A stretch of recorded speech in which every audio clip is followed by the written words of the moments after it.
नमस्कार दोस्तों, मैं रोहित गुंबर सफल क्लासेज में आपका स्वागत करता हूं। आज का जो अपना टॉपिक है 12th क्लास से रिलेटेड अप्रोक्सीमेशन और डेरिवेशन की सहायता से अपने डेरिवेशन का यूज़ करते हुए अप्रोक्सीमेशन वैल्यू फाइंड करेंगे। किसी की भी अप्रोक्सीमेशन में अंडर की 1/3 पावर 1/4 पावर या किसी की भी वैल्यू अप्रोक्सीमेशन से निकाल सकते हैं, ठीक है, डिफरेंशिएशन का यूज़ करते हुए। वैसे तो अपने 6.3 टॉपिक पहले आना चाहिए और 6.3 टॉपिक अभी एक बार के लिए थोड़ा सा लेंथी है, तो उसको एक बार थोड़े दिन बाद स्टार्ट करते हैं। पहले उससे पहले इजी टॉपिक जो अपना अप्रोक्सीमेशन है वो जल्दी से जल्दी कंप्लीट हो जाएगा, तो इसलिए पहले 6.4 कंप्लीट करते हैं, ठीक है। तो 6.4 के अंदर अपने को क्या करना है, कुछ भी नहीं है, सिंपल फंडा है। ज़्यादा से ज़्यादा एक प्रोसेस है, उसी प्रोसेस के अकॉर्डिंग सारे क्वेश्चन सॉल्व होते जाएंगे, ठीक है। और इसको मैं एक एग्जांपल से लेके अच्छे तरीके से समझाता हूँ। अपना जो 6.4 का फर्स्ट क्वेश्चन है उसका फर्स्ट पार्ट मैं लेके चलता हूँ, फर्स्ट पार्ट ही लेके चलता हूँ, क्योंकि फर्स्ट पार्ट, सेकंड पार्ट और थर्ड पार्ट तीनों एक जैसे ही क्वेश्चन है, ठीक है। तीनों एक जैसे हैं, तीनों में से कोई भी एक क्वेश्चन कर लेते हैं तो अपना आराम से इसको समझ आ जाएगा। तो अपना फर्स्ट पार्ट क्या है, अपने उस पर थोड़ी सी बात कर लेते हैं। फर्स्ट पार्ट है हमारा 25.3। तो ध्यान रखना है कि प्रोसेस क्या चीज है, सिंपल वे में बात करते हैं। सिंपल वे में बात करें तो 25.3, अब अपने को पता है कि पूरा अंडर रूट हम किसका निकाल सकते हैं, ओनली 25 का निकाल सकते हैं। तो ध्यान रखना कि यहाँ जो ये पूरी चीज है इसको अपने x बोलेंगे, जिसका अपने अंडर रूट पूरा फाइंड कर सकते हैं। और इसके अंदर जो एक्स्ट्रा है या कुछ कमी रह रही है, जैसे ये तो एक्स्ट्रा है ना 0.3, तो 0.3 जो हमारा बनेगा वो क्या बनेगा, डेल x बनेगा। हर क्वेश्चन के अंदर इसी तरीके से पहले x फाइंड करेंगे फिर डेल x फाइंड करेंगे। अब नॉर्मल सी बात है, ये पूरी चीज क्या बन गई, x प्लस डेल x। तो x प्लस डेल x की वैल्यू कितनी है हमारे पास, 25.3 हो जाएगी, ठीक है। अब हमारा फंक्शन क्या है, अंडर रूट में है, तो अंडर रूट में क्या फंक्शन है, x प्लस डेल x। अब मैं थोड़ी सी बात बताता हूँ कि डेल x कौन है, डेल x को क्या नाम देंगे। तो डेल x अपना यहाँ क्या नाम है, डेल x की वैल्यू, डेल x को अपने बोलेंगे स्मॉल इंक्रीमेंट,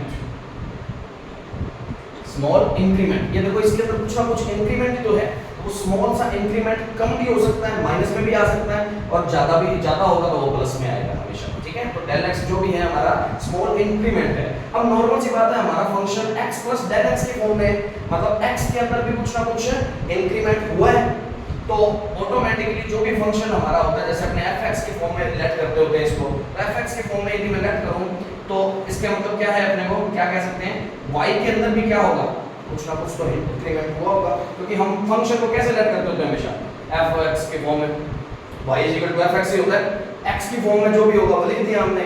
और x की फॉर्म में यदि इंक्रीमेंट है, डेल x हो रहा है, तो नॉर्मल सी बात है y के अंदर भी कुछ ना कुछ इंक्रीमेंट होगा, जिसको अपने किससे लिखेंगे, डेल y की फॉर्म से लिख देंगे, ठीक है। तो हमारा यदि ये फंक्शन है x की फॉर्म में, तो नॉर्मल सी बात है यदि मैं x के अंदर कुछ ना कुछ इंक्रीमेंट कर दूंगा तो ऑटोमेटिकली मेरा y के अंदर भी इंक्रीमेंट ऑटोमेटिकली हो जाएगा। तो यहाँ पे जो भी फंक्शन होगा वो x और प्लस डेल x की फॉर्म में अपने को मिलेगा, और अपने को अपने आप ही इक्वल में किसके लेट कर लेना है, y प्लस डेल y के इक्वल लेट कर लेना है। इसको हमेशा इक्वेशन फर्स्ट लेट करेंगे, हर क्वेश्चन में ऐसा ही करना है, ठीक है। x की वैल्यू, डेल x की value, x plus del x की वैल्यू और y प्लस डेल y की वैल्यू, और अंडर रूट में जो भी इक्वेशन बन रही होगी, अंडर रूट में है या पावर 1/3 है, 1/4 है, 1/5 है, या कुछ और अदर है, 1/10 है, किसी की भी वैल्यू फाइंड करनी है तो हमेशा हर क्वेश्चन को इसी तरीके से लेट करना है, x प्लस डेल x की फॉर्म में, ठीक है। अब इतनी बात होने के बाद ये इक्वेशन फर्स्ट हो गई।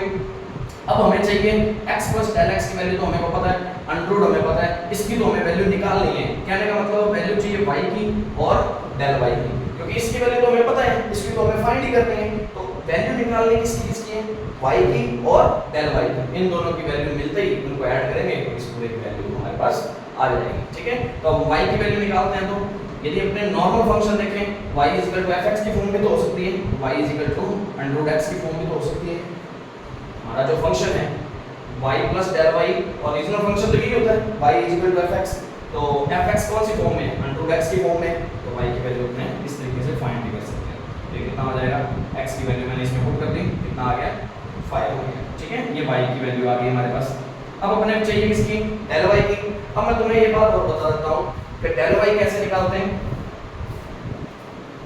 डेल y कैसे फाइंड करते हैं। तो मैं तुम्हें बता दूं कि del y over del x जो होगा वो किसके इक्वल होगा, dy ओवर dx के इक्वल होगा, अप्रोक्सीमेट इक्वल, ठीक है, लगभग बराबर होगा उसके, ठीक है। पर फिर भी अपने लगभग बराबर का निशान को इस तरीके से डिनोट कर सकते हैं, पर लगभग बराबर होता है, इसलिए पर अपने क्या करते हैं, क्वेश्चन को सोल्व करने के लिए ना dy ओवर dx की जगह पे क्या लिख देते हैं, del y over del x find करके लिख देते हैं। तो अब नॉर्मल सी बात है, फंक्शन तो ओरिजिनल में यही था हमारा, ठीक है, फंक्शन ओरिजिनल में ये था, इसका डेरिवेशन यदि मैं कर देता हूं तो कितना आएगा, ये बनेगा। और अपने जानते हैं dy ओवर dx किसके इक्वल है, del y over del x के इक्वल है, और del y कितना है 1 ओवर में ये del x इधर डिवाइड में था और उधर जाएगा तो मल्टीप्लाई में हो जाएगा, ठीक है। तो del y की वैल्यू कितनी फाइंड हो जाएगी, 1 ओवर में 2 अंडर x मतलब x की वैल्यू पुट कर दी, और del x की वैल्यू कितनी है हमारे पास 0.3 पुट कर दी, तो del y कितना हो जाएगा 1 ओवर में 5 और 3 ओवर में 10, क्योंकि पॉइंट हटाएंगे ओवर में 10 आ जाएगा, ठीक है। तो ये कितना हो जाएगा सॉल्व करने पर 0.03, 3 ओवर में 100 हो गया तो 0.03। अब यही वैल्यू y की और del y की वैल्यू दोनों किस में पुट कर देते हैं, 14 इक्वेशन फर्स्ट, तो y की वैल्यू कितनी है 5 और del y की वैल्यू कितनी है, और यहाँ कितना हो जाएगा x प्लस del x की वैल्यू कितनी है, तो अपने इसी की वैल्यू फाइंड करनी थी, वो कितनी आ गई 5.03 आ गई। लगभग कुछ हिस्सा पहली बारी में समझ आया होगा, लगभग कोई 30-40% 50% के नजदीक यदि समझ आया है तो कोई प्रॉब्लम वाली बात नहीं। पूरी बात यदि पहली बार में नहीं भी समझ आ रही है तो कोई बात नहीं, यदि पहली बार में समझ आ जाते तो अपने सारे जीनियस के जीनियस बन जाते, तो धीरे धीरे प्रैक्टिस करने में समझ आएगी। इसका एक क्वेश्चन और करवाऊंगा मैं अभी, आराम से उस क्वेश्चन को अच्छे से समझना, ठीक है, और इसको एक बार नोट करना चाहो तो नोट कर सकते हो।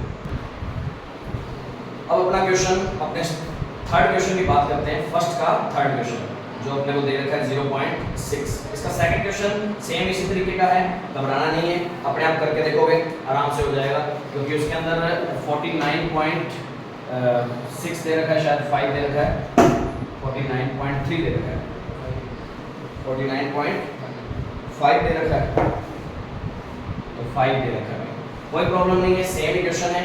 x कौन बनेगा यहाँ पे, x कौन बनेगा 49, del x कौन बनेगा 0.5, ठीक है, क्योंकि एक्स्ट्रा है, x और del x यहाँ पर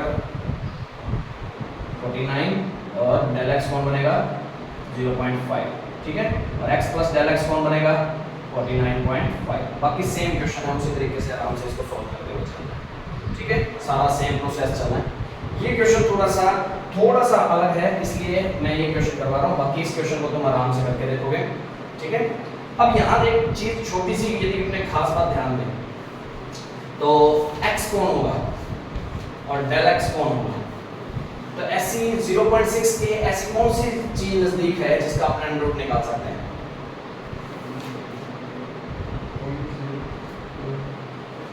ऐसी बिल्कुल नजदीकी में 0.2 नहीं, अपने जानते हैं कि एक तो 1 बना सकते हैं, इसको 1 बनाना है तो 0.4 की कमी चल रही है, माइनस का 0.4 बना लें, तो क्या इसके अलावा कोई और नजदीकी में नहीं है,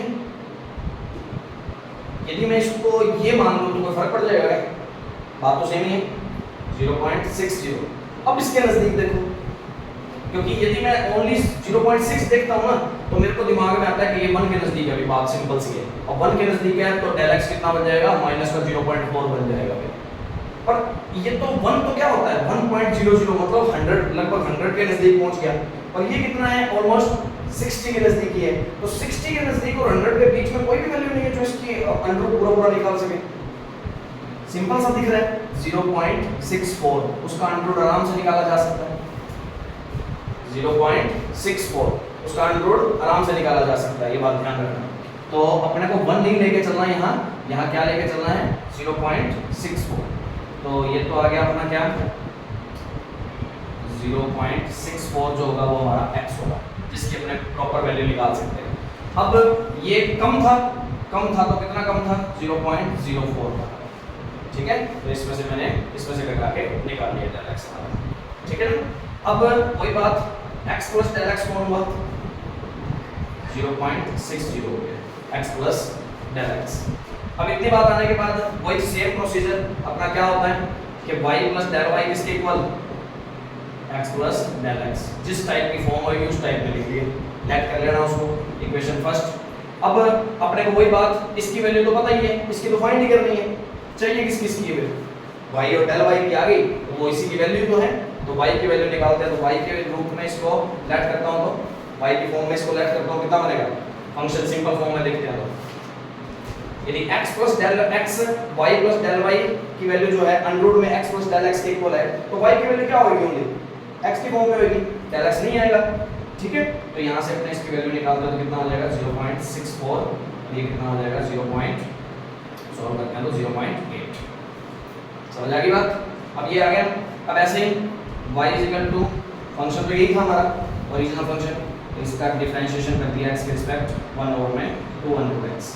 अब ये किसके इक्वल होता है, dy over dx del y over del x के इक्वल है, ऑलमोस्ट इक्वल है, तो फिर वैल्यू रख सकते हैं इसकी जगह पे 1 ओवर में 2 x del x, प्रॉब्लम तो नहीं।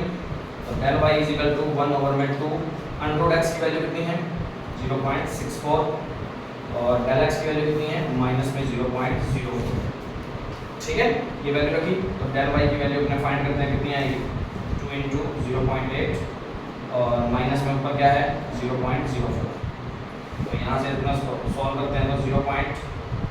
ये पॉइंट आया और में 100 आ जाएगा और नीचे 2 पहले से ही है, इसका पॉइंट आया तो ऊपर 10 चला जाएगा, प्रॉब्लम ये चीज समझ आ गई, कैलकुलेशन ही है।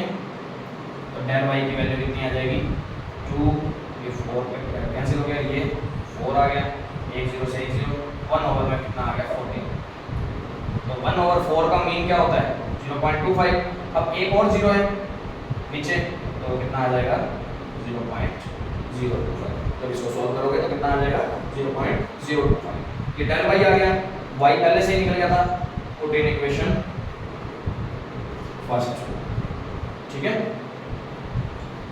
सेकंड और थर्ड की वैल्यू जो है इसमें इक्वेशन फर्स्ट में पुट करना है, तो y की वैल्यू तो आ रही है 0.8, डेल y की वैल्यू आ रही है, ये माइनस का था, माइनस साथ में लगा लेना, तो माइनस का 0.025, ठीक है, और इसकी वैल्यू कितनी थी 0.60, ये x प्लस डेल x की वैल्यू कितनी है 0.60, इसकी वैल्यू निकालते तो 0.775 निकालना आना चाहिए, 0.800 और 0.205 कितना आ जाएगा 0.775 आ जाएगा 775। इस क्वेश्चन में गलती होने के चांस स्टार्टिंग में यही होते हैं क्योंकि उसने कंफ्यूजन करने के लिए ये पहले से दे रखा है 0.6। अब 0.6 क्या होता है, यदि 0.6 अपने इधर नोटिस करते हैं तो ये 0.6 सीधा सीधा दिखता है कि कितने के इक्वल है, तो कितने के नजदीक है 1 के नजदीक है। जब तक इसको ऐसे नहीं देखेंगे ना तब तक अपने को पता नहीं लगेगा, जब तक इसको इस फॉर्म में नहीं देखेंगे ना तब तक अपने को पता नहीं लगेगा कि 64 का भी निकाला जा सकता है। यदि अपने ओनली 0.6 देखते हैं ना तो हमें सीधा दिखता है कि 0.4 की कमी चल रही है और √1 आएगा।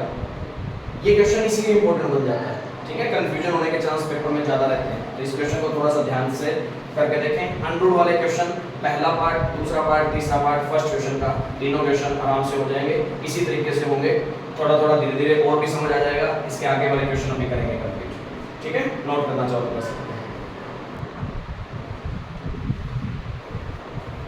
तो इससे रिलेटेड आगे क्वेश्चन अभी करेंगे। तो ये वीडियो अच्छी लगी हो तो ज़्यादा से ज़्यादा लाइक करें, शेयर करें, ज़्यादा से ज़्यादा चैनल को सब्सक्राइब करें, और कोई प्रॉब्लम लगती हो तो कमेंट बॉक्स में बता सकते हैं। Thank you.